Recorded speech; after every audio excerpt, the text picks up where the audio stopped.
Hi everyone. Most of the developers use Cloudinary, Cloudflare, S3 bucket for videos, but they are not developer friendly. And I will show a platform which is specifically built for developers.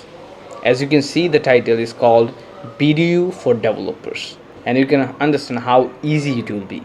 And there's another thing you might need, which is called video player. You need a video player where you can see the overview, you can update the color of the button, you can add thumbnails. And for all these things, we'll be using in this video next video, and it support marks and S3 bucket. So without wasting time, let's do it.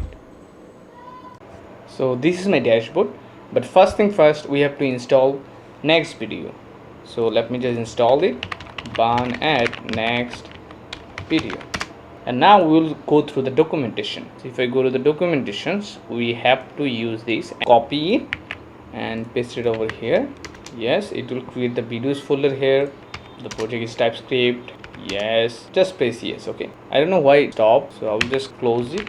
I'll clear it. I will update the next convert by myself. Okay, so if I just scroll down all the way here,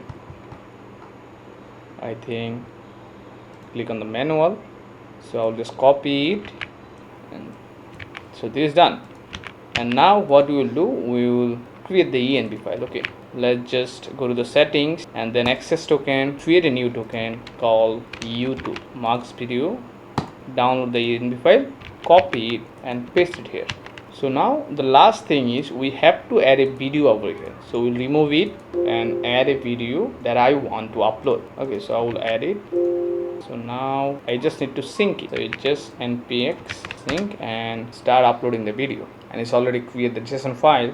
So as you can see, this file uploaded. If you go to the assets, then you will see the file. Okay, so now we will use our video player to showcase it in our hero section. Okay, or what I need to do, just copy these and then paste it here.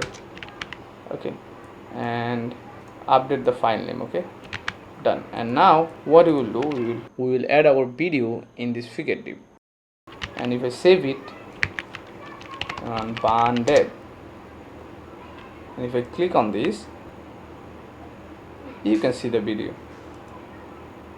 Suppose you have 1000 leaves. I believe it will save tons of your time. So thanks for being here. See you in the next video. Bye bye.